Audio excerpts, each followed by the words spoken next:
A dramatic new court filing could unravel the case against Ryan Ruth, the man accused of trying to assassinate former President Donald Trump in West Palm Beach. At the center of this legal fight now, a single eyewitness was flown by helicopter to confirm Ruth's arrest out on I-95 in Martin County. Our investigative reporter Terry Parker has a look at the new motion that could change everything. He's the civilian who may have cracked the case wide open against suspected attempted assassin Ryan Ruth, calling in a license plate number after hearing gunshots and seeing someone run across Southern Boulevard last July outside President Trump's golf course. Taking these pictures of the car he saw the man drive away in.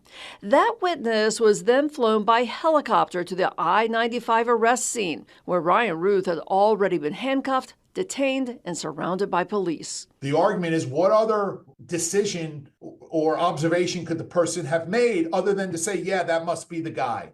And that's the suggestion. And that's where the decision making on the scene may end up be a critical factor in this case. Now, Ruth's defense team wants the entire identification thrown out, calling it unconstitutional. They say it was too suggestive, too leading, and put too much pressure on the witness. And knowledge that his identification was necessary in a case involving presidential candidate Donald Trump. The defense also objects to a lineup that only contained one man, Ryan Ruth, instead of an array of similar possible suspects.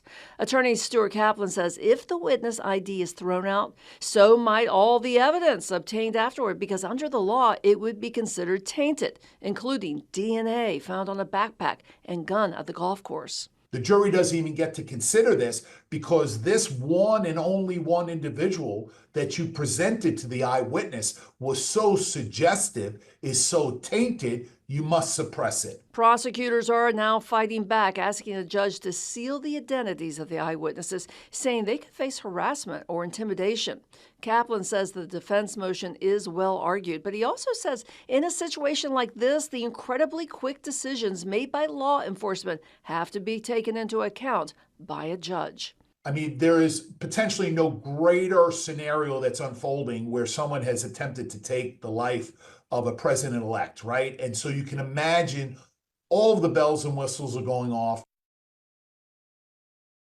And Ruth has pleaded not guilty, and he does remain held without bond. The judges in this case will be ruling on this one key witness and what followed, and that could reshape the entire case. If the I-95 identification is tossed, prosecutors may lose the DNA, the gun, and their very strongest evidence.